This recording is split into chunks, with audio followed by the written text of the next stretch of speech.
አዲስ አበባ ነው የሞተችው? አዎ መታ ነበር ከትናንት ወዲያ ማታ። አሁን ሬሳ ምርመራ ቤተሰብ ይደረግ ብሎ ቤተሰብ አይደለም ሐኪም ቤት ይወሰዳት ሌላ ሰው ነውና ቤተሰብ ስላላመነበት ሬሳ ምርመራ እየተደረገ ነው እንጂ ቤተሰብ ጋር ነው ያረፈች። እዚህ አዲስ አበባ መታ ነው ሐኪም ቤት የሞተች። በስመ አብ ወወልድ ወመንፈስ ቅዱስ እና አይ ከስር ስታወሩ ውሸት አይደለም። እኔ በቅርብ ስለማቅ ነው ቤተሰብ የሚያሳየኝ ፍቅር እንዲህ ነው ብዬ የምገልጸው አይደለም። ዳኒ ሴት ልጅ በጣም ይወዳል፣ ያከብራል፣ ይንከባከባል። እኔ ግራ የሚገባኝ ዳኒ ለምንድን ነው ማታገባው? እንደዚህ ሆነ። ያንተ ሚስት እኮ ታድላ እንዴት ይሁን የምታረጋት ነው። አዲስ አበባ ስመጣ እኮ ላገኛት ነው ከነ እንትና ጋር ከነ ማስተር ጋር ጽፎልኛል። ማስተር አብነት ስመጣ በቃ ፋኖ ማደርጋት እኔ በራሴ ጎሰራችሁን ዘሌጀንድ ዘዋኔ እንደሆነ ሊ ወንድሙ ጅራ ወደ ቲክቶክ መጥቶ ምንድነው የገጠመው? ምን አይነት ስብዕና ነው? እንዴት እንዲትወዱኛላችሁ ብዬም አልጠበቅኩም ነበር ብሎ ሌጀንዱ ሲያለቅስ እንደማይ ሰላም የተወደዳችሁ የተከበራችሁ ውድ የዚህ ቻናል ቤተሰቦች፣ ዛሬም እንደተለመደ አስተማሪን አስደሳች እንዲሁም አዝናኝ የሆኑ መረጃዎችን ይዤላችሁ መጥቻለሁ በቪዲዮዎች። ከዛ በፊት ለዚህ ቻናል አዲስ ናችሁ ቻናላችን ላይክ እና ሰብስክራይብ እንዲሁም የደወል ምልክቷን በመጫን ይህን ቻናል መቀላቀል ትችላላችሁ። ወደ ቪዲዮቹ በመጀመሪያ እንግዲህ ይዤላችሁ የመጣው ቪዲዮ ምንድነው? ከሰሞኑ እንግዲህ አንዲት ጥቁር ኢትዮጵያዊት እንግዲህ ሀገሩን በሙሉ እያነጋገረች እንዳለች ሁላችንም እናውቃለን። እና ታዲያ ይቺ ልጅ እንግዲህ ወደ አዲስ አበባ እንደመጣች እየተሰሙ አንዳንድ መረጃዎች አሉ። ብዙ ሰዎች ሊያገኟትም ርብርብ እያደረጉ ነው። ስለዚህ አንዳንድ ቪዲዮ ይዤላችሁ መጥቻለሁ። ተከታትለን እንመለስ። ድረስ ለማስተር አብነት ይህቺ የከምባታ ቆንጆ በጣም ብዙ ሰዎች ከልክ በላይ ያሽቀበጡላት ነው። በነገራችን ላይ ምንም አይነት ያልተበረዘ ውበት እንዳላትና የጥቁር ቆንጆ እንደሆነች ምንም ጥርጥር የለኝም። ግን ብዙዎች የሚያሽቃብጡላት በሶስት ምክንያቶች እንደሆነ ግን እገምታለሁ። የመጀመሪያዎቹ ቪውና የፎሎወር ጥማታቸውን ለማርካት ሽንጣቸውን ገትረው ስለሷ ቪዲዮ እየሰሩ ያሉ አካላት አሉ። ሁለተኞቹ ደግሞ በጣም አስቀያሚ የሆኑ ግሩፖች ናቸው። የፍትወትና የወሲብ ጥማታቸውን ለማርካት ከዓለሟ ለማሰናከል በጣም ቆንጆ ነች፣ አብረናት ብንተኛ፣ ሚስቴ ብትሆን እያሉ አስቀያሚ ኮሜንቶችን እየጻፉ እሷን ለመጥፎ ነገርና ለዓለሟ ለማሰናከል በተጠንቀቅ የሚጠብቁ ሰዎች አሉ። ሶስተኞቹ ደግሞ ታዋቂ ቲክቶከሮች ናቸው። በሷ እድል ተጠቅመው የራሳቸውን ሴታፕ ለማመቻቸት እየተጣደፉ ያሉ። በነገራችን ላይ ከታች የጠቀስኳቸው ሁለቱ ምክንያቶች ልጅቷ ማግኘት ያለባትን እድሎች እንዳትጠቀም እንቅፋት ስለሚሆኑ ማስተር አብነት ልጅቷን ከአባቶቿና ከወላጆቿ በአደራ እንደተቀበልክ እንዳይን ብሌንህ እንድትጠብቃትና የራሷንና የቤተሰቦቿን ህይወት እንድታስተካክል እንዲሁም ደግሞ የሀገሯን መልካም ገጽታና ውበት ለዓለም እንድታሳውቅ ስል መልእክቴን አስተላልፍልሃለሁ። ይህን ቪዲዮ ሼር፣ ኮፒ ሊንክ፣ ሪፖስት እና ሜንሽን እያደረጋችሁ ለማስተር አብነት አደርሱልኝ ዘንድ ጋበዝኳችሁ። በነገራችን ላይ የከምባታ ቆንጆ ራስሽንም የቤተሰብሽንም የሀገርሽንም መልካም ገጽታ እንደምታሳኪ ተማመናለሁኝ። አመሰግናለሁ። ተመልካቾች ቪዲዮ እንደተመለከታችሁት ነው እንግዲህ በጣም ቆንጆዬ ልጅ ናት፣ ሁላችሁም እንደምታውቁት።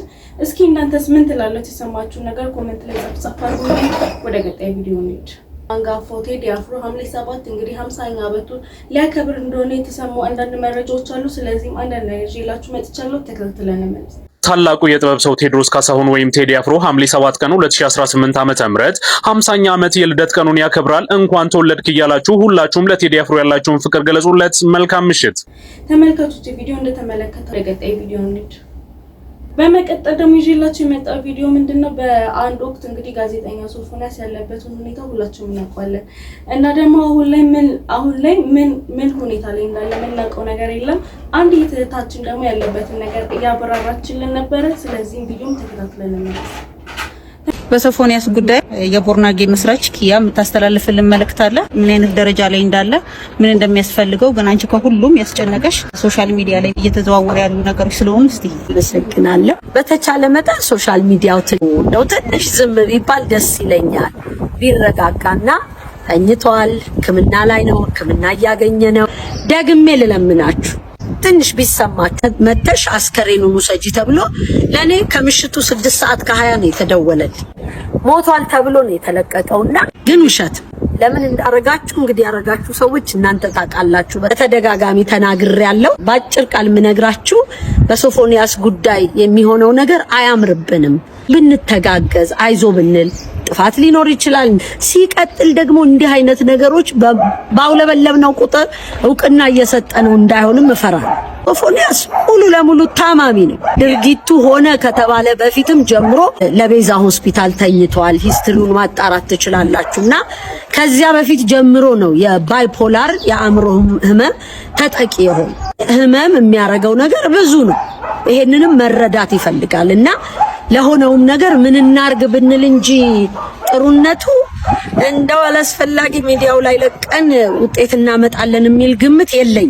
የልጁ ያለበት የአእምሮ ህመም ለብቻው በቂ ነው አይደለም። እኛ ሶሻል ሚዲያ ላይ አጋግለ ነውና እባካችሁ ብዙ ቪዲዮዎች እየተሰሩ ቤተሰብ እያስጨነቃችሁ ነው እና በተቻላችሁ መጠን ማገዝ እንኳን ባትችሉ ዝም በማለት ማገዝ ትችላላችሁ። ዝምታ ራሱ ለሰው እረፍት ነው። የተፈጠረው ነገር ስህተትም ቢሆን ሁሌ ፈራጅ ባንሆን ለሷም እረፍት እንድትሰጧት ለልጁንም ሕክምና እንዳይስተጓጎል ወደ ጤንነቱ እንዲመለስ ብትተባበሩ። ተመልካቾች ቪዲዮ እንደተመለከታችሁት ጣሪ ጨርሶ ይማረ እንግዲህ ወደ ስራው እንዲመለስ እንመኛለን። እናንተ የምትሰማችሁ ነገር ኮሜንት ላይ አስቀምጡልኝ። ወደ ቀጣይ ቪዲዮ እንሂድ። በመቀጠል ደግሞ ይዤላችሁ የመጣ ቪዲዮ ምንድነው? በአንድ ወቅት ወንድሙ ጅራ እንግዲህ በቪዲዮ በብቸኝነት ለመላቀቅ ከእናንተ ጋር አንዳንድ ነገሮችን መጋራት እፈልጋለሁ ብሎ ቪዲዮ ሰርቶልን ነበር። ታዲያ ይሄ ቪዲዮ እንግዲህ በጣም ቫይራል እንደወጣና ለብዙ ሰዎች እንደደረሰ ሁላችንም እናውቃለን። ስለዚህም አንዳንድ ነገር ይዤላችሁ መጥቻለሁ። ተከታትለን እንመለስ። ጎሰራችሁን ዘሌጀንድ ዘዋኔ እንደሆነ ሊብ ወንድሙ ጅራ ወደ ቲክቶክ መጥቶ ምንድነው የገጠመው? ምን አይነት ስብዕና ነው? እንዴት እንዲትወዱኛላችሁ ብዬ አልጠበቅኩም ነበር ብሎ ሌጀንዱ ሲያለቅስ እንደማየት ምን የሚያሳዝንም ምን ልብ የሚነካ ነገር አለ። ቪዲዮውን ላሳያችሁና አንድ መልእክትም ለእናንተ አስተላልፋለሁ። ከወንድሙ ጅራ ጎን ሆነንም ቆንጆ ነገር እዚህ ቲክቶክ ላይ እንሰራለን። እኔ ማቀው በሲያገኙኝ ጓደኞች የሚያደርጉ ሰዎች ሲያገኙኝ በስራ ቦታ በመንገድ ሲያገኙ እንወዳለን እናደንቃለን ሲሉኝ እኔ ደግሞ ቴንኪዩ አመሰግናለሁ እያልኩኝ ቀለል ባለ ሁኔታ ነው መልስ መሰጥ የነበረውና በቸርቻሮ ነው የለመድኩት። እንደዚህ መጀመሪያ እናንተ የሰጣችሁኝ አይነት ነገር ገጥሞኝ አያውቅም። ጉድ ሰራችሁኝ ብል ነው የሚቀለው። ወንድሙ ጅራ በዚህ ቪዲዮ ላይ ቲክቶክ ላይ ላሉ ሰዎች ቲክቶክ ላይ ህይወታቸውን እየቀየሩ ላሉ ሰዎች እንደዚሁም ደግሞ በርካቶችንም እንዲረዱ ላደረጉ ቲክቶከሮችም ትልቅ ክብር እንዳለው ፕሮፌሽናል ሙያ እንደሆነም ገልጾ ማለት ነው እዚህ ሙያ ውስጥ እዚህ ሂደት ውስጥ ልታስገቡኝ ነው መሰለኝ ሲል ጥያቄም አቅርቧል። እጅግ በጣም ደስ ይላል። እኛም ወደዚህ ቲክቶክ እንዲመጣ ልናግዘው ይገባል። ስልክ ቤቶች ታዲያ ስልኩን እንዳየሁት ብዙ ጥራት የለውም። ስልክ ቤቶች ስልክን ለወንድሙ ጅራ በመስጠትም ይሄንን ነገር ታስጀምሩታል። እሱንም ታዲያ እዚህ ቲክቶክ ላይ በተደጋጋሚ ሐሳብ እንዲሰጠን ልናደርገው እንችላለን። በዚህ ጉዳይ ላይ አዲስ ነገር ተመልሼ የምነግራችሁ ይሆናል። ተመልካቾች ቪዲዮ እንደተመለከታችሁት ነው። እስኪ እናንተም ስለ ቪዲዮ የሰማችሁ ሐሳብና አስተያየት ካለ ኮሜንት ላይ አጋሩኝ። ወደ ቀጣይ ቪዲዮ እንሂድ። ቀጣይ ደግሞ ይዤላችሁ የመጣ ቪዲዮ ደግሞ ምንድነው እንግዲህ አርቲስቶቻችን በአሁኑ ሰዓት በማናውቀው ሁኔታና በመታመም ህይወታቸው እያለፈ ነው። ከነዛም ውስጥ ደግሞ አንዱ አርቲስት እና ታሟል እና እገዛችሁን ይፈልጋል። ለዚህም አንዳንድ ነገር ይዤላችሁ መጥቻለሁ። ተከታትለን እንመለስ። አሁን የምንገኘው የሜሪጆ ኢትዮጵያ የኩላሊት እጥበት ክሊኒክ ነው። እኔ ዶክተር ብሩክ አዲስ እባላለሁ። በዚህ የኩላሊት እጥበት ክሊኒክ የኩላሊት የዲያሊሲስ አስተባባሪ እንዲሁም ሐኪም ነኝ። አሁን ከአርቲስት ዘሪሁን ደምሴ ጋር ትንሽ ቆይታ ይኖረናል። አሁን ያለነው ሜሪጆ የኩላሊት እጥበት ነው። ከአርቲስት ዘሪሁን ጋር ነው። እሱ የሚለን ነገር ካለ ስንስ ነው።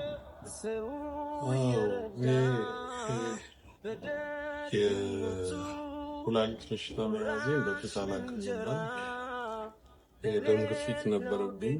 ከዛ በኋላ ጳውሎስ ሄጄ ቼክ ስደረግ ኩላሊት ነው አለኝ። ከዛ በኋላ በጳውሎስ እየታከምኩ ከአቅም በላይ ሆኖ ወደ ብሩም ሆስፒታል ገባሁ። እዛ ትንሽ አገገምኩኝ። ከዛ በአንድ አጋጣሚ ደግሞ እንዲሁ እየታመምኩም አንዳንድ ስራዎችን ለመሞከር ሲሄድ የአጥርና በዓላት አመት ያው በሳምንቱ ደብቀን ዳይሊስ እንዳረግስ ቅዳልን የተረዳው ነው ዳይሊስ ማለት ነው። እሺ እንዳያችሁት አሁን እሱ ሕክምና ላይ ነው ያለው። ይሄው በሳምንት 2 ቀን የኩላሊት እጥበት ላይ ነው ያለው። የተለያዩ ታማሚዎችም አሉ። እኛ እንዳየነው የኩላሊት እጥበት የሚደረግበት ቦታ ጽዳቱ፣ ውበቱ፣ ማማሩ እንደዚህ ያልጠበቅኩም ነበረ። በጣም ቆንጆ ላይ ነው ያሉት። ግን በጣም ብዙ እንደዚህ አይነት ታማሚዎች ይኖራሉ። እሱ ደግሞ የሀገር ሀብት ነው። ሕክምና ብቻ አይደለም የሚያስፈልገው፣ ብዙ የሚያስፈልጉት ነገር ስላለ እንድናግዘው፣ እንድንረዳው፣ ከጎኑ እንድንቆም ግድ ይለናል። ለሲስተር ዘቢደርም በጣም እናመሰግናለን። ክብር ይገባታል። እዚህ ላሉትም ለነ ዶክተር፣ ለስታፉ፣ ለሁሉ በጣም ነው የምናመሰግነው። መጥፋም ታስተላልፈው ለህዝብ የምትናገረው ነገር ካለ፣ የሚያስፈልግ ነገር ካለ፣ የምንነግርልህ ነገር ካለ እስኪ አንዳንድ ነገር በለ። አዎ እኔ አርቲስት ነኝ። ኔትወርኬ እንደ ድሮ አይደለም። በፊት ስራ ሲኖር፣ ክለብ ሲኖር ወደ ክፍለ ሀገርም ሰርግም ሲኖር እሰራለሁ። ያ ሁሉ ኔትወርክ የለም። ማግሌ አባት አለኝ፣ አንድ ጎረምሳ ልጅ አለኝ እና እነሱም ማስተዳድረው እኔ ነኝ እና አሁን እንደ ድሮ ማስተዳደር ትንሽ ይከብዳል። መድኃኒት መግዛት አለ፣ ምን አለ ዳይሌሱም ቢደረግም ብዙ ችግሮች አሉ እና እንግዲህ እግዚአብሔር ነው የሚያውቀው። ያው ህዝቡም እየረዳኝ ያለው ኢትዮጵያ ህዝብ ከፍተኛ ምስጋና ላቀርብ እፈልጋለሁ። በሀገር ውስጥ በውጭ ላሉት፣ እዚህ ላሉት ጓደኞቼ ማግኘት አቆላፍን ተመልካቾች ቪዲዮ እንደተመለከታችሁ ነው። እንግዲህ እናንተም ፈጣሪ ይማረ ያሉት መልካም ምኞታችሁን ግለጹልኝ። በመቀጠል ደግሞ ይዤላችሁ የመጣው ቪዲዮ ምንድነው? እንግዲህ በአንድ ወቅት ጽጌ ሮያል ስለ ላሊበላ አንድ ቪዲዮ ሰርታለን ነበር። ታዲያ ይህ ቪዲዮ ተቃውሞ አምጥቷል። ብዙዎቹ የተቃረነው ነው። ስለዚህም አንዳንድ ነገር ይዤላችሁ መጥቻለሁ። ተከታትለን እንመለስ።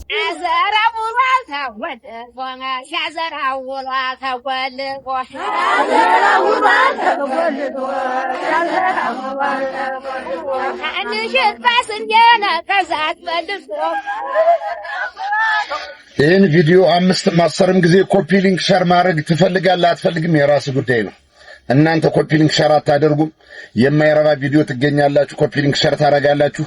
ባለየውንና ስርዓት አልበኝነቱን ወደ ላይ ከፍ ታደርጋላችሁ። የኛን ጮት በከንቱ ታስቀራላችሁ። እኛ የምንጠቀመው ነገር የለም። ልናድንህ ልንከላከልህ የምንሞክር ኮፒ ሊንክ ሸር አድርግ። ዛሬ ጊዜ ሁሉም በእጁ የያዘውን ጠጠር የሚያዝ ኮብልስቶን ወደዛ ክልል እየወረወረ አንዳንዱ ተነስቶ ኢትዮጵያን ወደ ኋላ የጎተተ የጎጃም ህዝብ ነው እያለ ሀገር በ3000 ዓመት በባዶ እግሩ ሀገር የቆረቆረን ህዝብ ይሳደባል። አንዳንዱ ደግሞ እንደዚህ ወደ ላይ ህንጻ መሰራት በማይችልበት ዘመን ወደ ታች ህንጻ ያነጸው ያውም ከሰው ጋር አፍሮ ሳይሆን ቅዱስ ሚካኤልና ቅዱስ ገብርኤል አባቶች እንዳስተማሩን በቀንም በሌሊት መዋዕል ሜትርም ሳይዝ በመንፈስ ቅዱስ ተመርቶ ወደ ላይ ህንጻ ባልቆመበት ዘመን ወደ ታች ኪነ ህንጻን አድርጎ ከቤተ እስራኤል ጋር ይገናኛል የሚባል ሚስጥራዊ ዋሻ የሰራን ቅዱስ ላሊበላን አጽማቸው በዘመናት የሚናገር የሚተነፍስ ቦታ የሚመርጥና የሚሸጋገረውን የዛን ቅዱስን ሀገር ጀግናውን የወሎ ማህበረሰብ የማንም ሸለፈታም አፉን እየከፈተ ክብሩን ሊንድና ሞገሱን ሊያዋርድ እየሞከረ ነው። እኛም አንድ ነገር እንነግራችኋለን። የትኛውንም ያክል በእጃችሁ የያዛችሁትን ጠጠርና ወንጭፍ ብትወረውሩ እንዲሁም እግዚአብሔር በተቃራኒው የዛን ሀገር የዛን ኪነ ህንጻ ነገሮችን ያጎላል። ሰሞኑን የጎጃምን ህዝብ ተሳድቡ እንደ አይጥ ገደል ውስጥ እንደተደበቀው ዛሬም ላሊበላ ላይ አፍሽን የከፈትሽውና የሆነ ግሩፕ ፈጥረሽ ባህልና ትውፊት ልትፈርጅ የሞከርሽው ይኸውልሽ ሁሉም የራሱ ቀዳዳ አለው። እንደ ሰው ልጅ እያንዳንዱ ክልል የራሱ ገመና አለው። ልክ እንደ ሰው ባህሪ ተቻችለን እንኖር እንጂ ስላንዱ ክልል አንዱ ላውራ ከተባለ አውርተን ብናድር አንጨርስም። ግን ሀገር ነው፣ ግን ገመና ነው፣ ግን ቤተሰብ እህት ወንድማማች ነን። አንድ ሀገር አንድ ከተማ ነው የምንኖረው። እንከባበር በማለት ብዙ ነገር እየቻልን ነበር። ዛሬ ጊዜ ቫይራል ለማውጣት ወላጆቻችሁን ጎዳና ይዛችሁ የምትወጡ ጎዳና ላይ ወጣችሁ ወላጆቻችሁን ፒኪንና ታይት የምታስለብሱ ወዳችሁ እንዲሞላ እንጂ ክብራችሁን ፍጹም ማጠብቁ ጋጦች መረን የለቀቃችሁ አንዳንድ ቲክታከሮች ላገኛችሁት አፋችሁን መክፈት ዳቦና ቂጣ በቀደድ የለመዳፋችሁ ዛሬ ደግሞ አይደለም የሰው ልጅ መላእክት ስለሚንቀጠቀጡለት ቅዱስ ስፍራ በቤት ውስጥ ብዙ ቤተ እምነቶችን የያዘና ሚስጥራዊ የኢትዮጵያን ፍጻሜ በእያንዳንዱ መዋቅርና ቁጥር የያዘን ቅዱስ ላሊበላን ክብሩን ለማዋረድና ሞገሱን ለመናድ እየሞከራችሁ ነው። አንድ ነገር ልንገራችሁ፣ ያን ክልል አይደለም እናንተ ነጮች በሆሞሴክሹዋል በተመሳሳይ ጾታ ብዙ ጊዜ የሞከሩት መጠው ሊያረክሱት ቢሞክሩም የእግዚአብሔር ቦታ ላይ የረገጠው ርኩስ ይቀደሳል እንጂ እግዚአብሔር ላይ የረገጠ እርኩስ ቅዱሱን አያረክሰው። በዚህ ተማመኑ። የዓለም ሁሉ ፈጣሪ ሆነው ኢየሱስ ክርስቶስ ኪነ ጥበብና ኪነ ሕንጻን እዛ ቦታ ላይ እንዲገነባ ያደረገበት የዓለም መጨረሻ ላይ የሁሉም መዳረሻ የሆነችው በኢትዮጵያ ብሎም ደግሞ ልዩ ቦታ ሆኑት በቅዱስ ላሊበላ በነጣና ገዳም ላይ በነመጓ ገዳም ላይ በአሰቦተ ገዳም በዋልድባና በዝቋላ ላይ የራሱ የሆነ ሚስጥራዊ አሰራር ስላለ ወላጃችሁን ወደ ጎዳና ወጣችሁ ማቅለልና መቅለል ሆዳችሁን የማይሞላ ገደል ሸለቆ ሆዳችሁን መሙላት የለመዳችሁ ነውራችሁ ክብራችሁ የሆነ አንዳንድ ውዳቂ ቲክታከሮች ከዚህ በኋላ እያንዳንዱ ነገር አፋችሁን ልከፍቱ ስታስቡ እንደ ፈረንጅ 10 የለክታችሁ አንዴ ብትቆርጡ የተሻለው ነው ላሉ መግቢያው እንዳይጨንቃችሁ ማጣፊያው እንዳያጥራችሁ። ከዚህ በፊት በሳምንት ልዩነት አይታችኋል። በ3000 ዓመታት በባዶ እግሩ ፊደል ቀርጻ አንጻ የመጣን ያን ትልቅ ማህበረሰብ ኢትዮጵያን ወደ ኋላ ይጎተታል። ነጮች ያልደረሱበትን ቴክኖሎጂ በውስጡ ደብቆ ያዘ። ሰው ጫማ ለብሶ ሱፍ ለብሶ አስተሳሰቡ ሲያጥር በባዶ እግሩ ረጅም ዓለማትንና ከሰማይ ያሉ ፕላኔትን ቀርጾና በመጽሐፍ ሰንዶ ያኖር በነስንክሳርና በነ ድጓ መርብ በሚባሉ መጽሐፎች በዘመናዊውም በመንፈሳዊውም ያስቀመጠ ያ ታላቅ ክልል ነው። ስለዚህ ሁላችሁም በእጃችሁ ተያዛችሁትን ጠጠርና ወፈንጠር ብትወረውሩ እየተጋጨ ራሳችሁን የሚያፈርሳችሁ እንጂ የኛን የሚያቀልን ክብራችን ዝቅም ያደርግ የለም። ያ ቅዱስ ላሊበላ የሚባል በወሎ ምድር ላይ ያረፈ ሰማያት የሚንቀጠቀጡለት በምድሩ ምን እንደሚሽለኮለክ የማይታወቅበት ረቂቅ ቦታ ነው። እናንተ የአገር ውስጥ ባንዶችና ሚስጥሩ የገባቸው ነጮች ልታረክሱት ልታዋርዱት ብትሞክሩ ለአጫችሁን እንደተለከፈ ውሻ ዘረከርካችሁ ትቀራላችሁ እንጂ 1% ዝቅ አታርጉትም። ወንድማችሁ ገብረ ኢየሱስ ነኝ። ይሄን ለመናገር አባቶች ከገደል መውጣት ከዛፍ መውረድ የለባችሁ። ትንሹ ገብረ ኢየሱስ ነገራችሁ። ማንም ሰው የቆመ ቢመስለው እንዳይወድቅ ይጠንቀቅ። ቅዱስ ላሊበላ ሜትርና ልክ ሳይኖር በመላእክታን እየታገዘ ቀኒውን ማታ በማይታወቅ ራዲየስ ላይ አስቀምጦልሃል። የዓለም መጨረሻ በመጣ ጊዜ እነዛ የአክሱም የላሊበላ የጣና ሚስጥሮች ይወጣሉ። እድሜ ከሰጠተ ያለ ምንስ እድሜ በመቅሰፍት የተሞላ ነውና ወንድማችሁ ገብረ ኢየሱስ ነኝ። እመለሳለሁ እመላለሳለሁ። ተመልካቾች ቪዲዮ እንደተመለከታችሁት ነው። እስኪ እናንተስ ምን ትላላችሁ? ስለ ቪዲዮ የተሰማችሁ ሐሳብና አስተያየት ካለ ኮሜንት ላይ አጋሩኝ። ትክክል ናት አይደለችም የሚለውን ነገር ግለጹልኝ። ወደ ቀጣይ ቪዲዮ እንሂድ ተመልካቾቼ። በመቀጠል ደግሞ አንድ ወንድማችን እንግዲህ ስለ እዩ ጩፋ የተናገረው ነገር አለ። ስለዚህ አንዳንድ ነገር ይላችሁ መጥቻለሁ። ይሄን ቪዲዮ ተከታትለን እንመለስ። እዩ ጩፋ ዶክተር አልወደውም። ለምን? ለድሃ ስለማይሰጥ ራሱን ግን ለድሃ ስለማይሰጥ አልወደውም ማለት አላወለው ማለት አይደለም። አልቀበለውም በነብይነቱ። ዮናታን አክሊሉ ትምህርቶቹ ይመቹኛል። እሺ ትምህርቶቹ ይመቹኛል አልኩ እንጂ አንዳንድ አካባቢ ኦርቶዶክስን እየመጣ በየጊዜው ይሳደባል። ድርሳናቶች መሳደብ ሳይሆን እሱ የሚናሬት የሚያደርጋቸው ዮናታን አክሊሉ የሚናገራቸው ነገሮች ጠቅላላ ደግፈዋለሁ። ኦርቶዶክስን የሚናገረውንም ትደግፈዋለህ? አዎ ደግፈዋለሁ አልኩ። ምን ተናገረ? ምንድነው ውሸት? በጣም ብዙ ጊዜ እሺ ምንድነው ውሸት ተናገረው? ይኸውልህ ምን ውሸት ተናገረ? ዮናታን አክሊሉ ኦርቶዶክስ ላይ ምን ውሸት ተናገረ? እኔ ራሴ ኦርቶዶክስ ነኝ። ኦርቶዶክስ ነህ? አዎ። ጴንጤ ነኝ ብለህ ነበር። አሁን ጴንጤ አይደለም። ከሁለት ደቂቃ በፊት ጴንጤ አይደለም። ነብይ ነኝ። እኔ ክርስቲያን ነኝ። የእግዚአብሔር ልጅ ነኝ። ደቀ መዝሙር ነኝ። ጴንጤ አይደለም። አያም ኦርቶዶክስ ማለት ስትሬት ላይን ቀጥታ መስመር አለ ነው። ስለዚህ እኔ ቀጥተኛው መስመር ላይ ነው እየሄድኩ ያለው። ክርስትና ስምህ ማን ነው? ኦርቶዶክስ ከሆንክ ያንተ ክርስትና ስሜ ቀዳዶ ማረሚ ኪዳነ ማርያም ማለት ነው። ኪዳነ ማርያም ቀዳዶ ማረሚ ኪዳነ ማርያም ማለት ነው። ኪዳነ ማርያም ቀዳዶ ማረሚ ይባላል በኦሮምኛ። በጣም ጥሩ። ስለዚህ እኔ ኦርቶዶክስ ተዋህዶ ነኝ አላልኩም። ኦርቶዶክስ ተዋህዶም ተሐድሶም ምናምንም አይደለም። እኔ ኦርቶዶክስ ብቻ ነኝ። ተዋህዶም አላልኩም። ኦርቶዶክስ ስትሬት ላይ እኔ ቀጥተኛው መስመር ላይ ኦርቶዶክስ። በጣም ነው አመሰግናለሁ። አያም ደግሞ ካቶሊክ ተፈለክ ተመልካቾች ቪዲዮ እንደተመለከታችሁ ነው እንግዲህ ሰውየው ያው ሁሉም ሰው የተለያየ ስሜት አለው። እሱ ደግሞ ስለ እዩ ጩፋ የገለጸው ነገር ይሄን ይመስላል። ምን ትላላችሁ? እናንተም የተሰማችሁ ነገር ኮሜንት ላይ አጋሩኝ። ወደ ቀጣይ ቪዲዮ እንሂድ። በመቀጠል ደግሞ ይዤላችሁ የመጣው ቪዲዮ ምንድነው እንግዲህ ከሰሞኑ አንድ አንጋፋ ጋዜጠኛ ከዚህ ዓለም በሞት እንደተለየ እናውቃለን። ስለሱም ደግሞ የተለያዩ የስራ አጋሮቹ እንግዲህ በዚህ መልኩ ስለሱ እያብራሩልን እየገለጹልን ነበረ። ስለዚህ አንዳንድ ነገር ይዤላችሁ መጥቻለሁ። ተከታትለን እንመለስ። የሚያሳየኝ ፍቅር እንዲህ ነው ብዬ የምገልጸው አይደለም። ዳኒ ሴት ልጅ በጣም ይወዳል፣ ያከብራል፣ ይንከባከባል። እኔ ግራ የሚገባኝ ዳኒ ለምንድን ነው ማታገባው? እንደዚህ ሆነ። ያንተ ሚስት እኮ ታድላ እንዴት ይሁን የምታረጋት ትሏል። ዝም በይ ሶሪ ምናምን ብሎ አድበስብሶ ያልፋል ሁልጊዜ። እስካሁን ድረስ እኛ ህይወታችንን ዲፋይን አድርገን አልጨረስንም። ምን እንደምንፈልግ፣ ምን እንደማንፈልግ፣ ምን እንደሚያስደስተን፣ ምን እንደሚያስከፋን እሱ እኔ ገና ሳቀው ህይወቱን እንዲጥርት አድርጎ የሚያቅሰው ነው። እኔ በጣም እሱ ነገሩ ያስገርመኛል። እንደሚፈልገው ኖሮ አልፏል። በቃ የሚፈልገው ይሄንን ነው። ምናልባት በህይወት ያልፈለገው ነገር ይሄ ቀብር ሊሆን ይችላል። እንዲህ መቀበር፣ እንዲህ መታጀብ፣ እንዲህ ስለሱ መነጋገር አይፈልግም። እንደዚህም እንደተባለ እንዲያልፍ ነው ይፈልግ። ከሰው ጋር ስትገናኙ የመጨረሻ መሆኑን አለማወቅ እንዴት ይጎዳል! እንዴት ይጎዳል!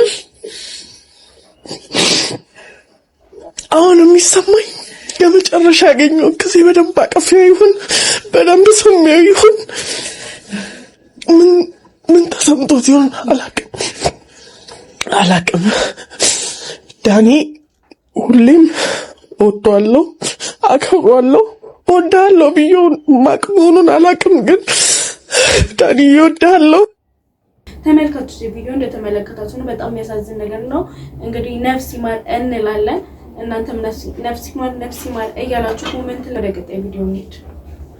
በመቀጠል ደግሞ ይዤላችሁ የመጣው ቪዲዮ ምንድነው እንግዲህ ማን ያዘዋል በብዛት እንግዲህ ቁም ነገርና አስተማሪ የሆነ ቪዲዮዎች እንዳይሰራልን ሁላችንም ነገር ከነዚህ ውስጥ ደግሞ አንዱን ቪዲዮ እስኪ ላጋራችሁ፣ ተከታትለን እንመለስ።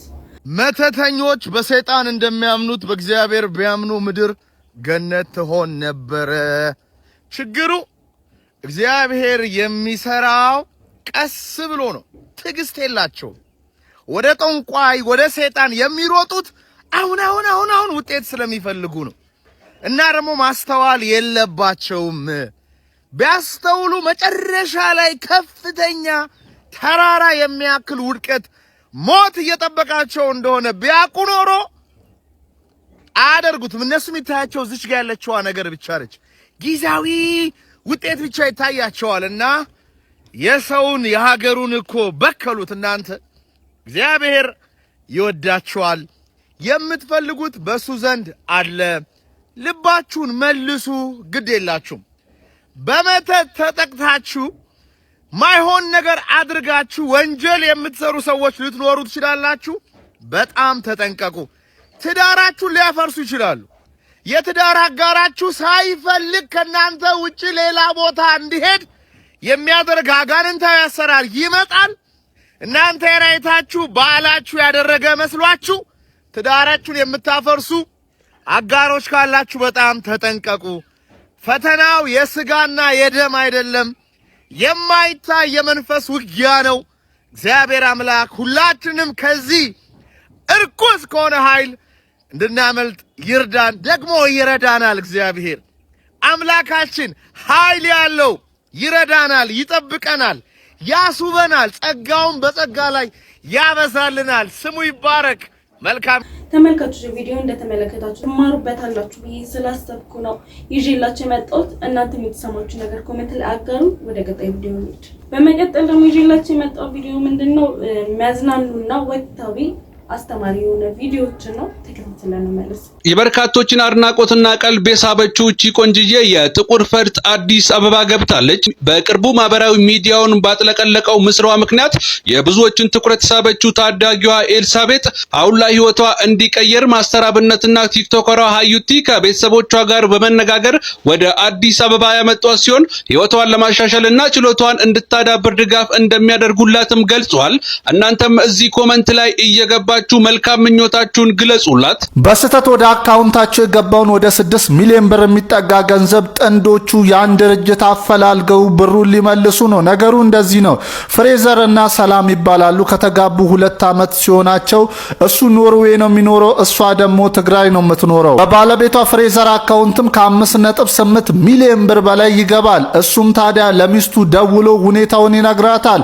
እሷም ወዲያውኑ የሷ አቅ ነው ገንዘቡን መመለስ አለብን በማለት እንግዲህ የላከላቸውን ድርጅት አፈላልጋ በስልክ አውርታ ገንዘባችሁን ልንመልስ ነው ትላለች። ያ ድርጅትም ብዙ አልተገረመም፣ አመሰግናለሁ በማለት መልስ ሰጥቷል። በጣም የሚገርማችሁ ነገር ወጣቷ ሰላም በትግራይ ጦርነት ጊዜ እንደምታዩት እንግዲህ አንድ እግሯን አጣለች እና የሽፎን ስራዎችን ነው የምትሰራው። እሷ እንግዲህ ከባድ ፈተና ውስጥ ብትሆንም የሷቄ ሰው ነው በማለት ያንን ገንዘብ እንግዲህ ሊመልሱ ከጫፍ ደርሰዋል። እናም የዚች ልጅ ታማኝነትና ሰብዕና ብዙዎችን አስገርሟልና በዚህ አጋጣሚ እንግዲህ እቺ ልጅ ሽፎን ማሰራት የምትፈልጉ እዘዟት። እሷም እንግዲህ ወደ ኖርዌይ ለመሄድ እንግዲህ ፕሮሰስ ላይ ትገኛለች። ተመልካቾች ቪዲዮቹን እንደተመለከቷቸው ነው።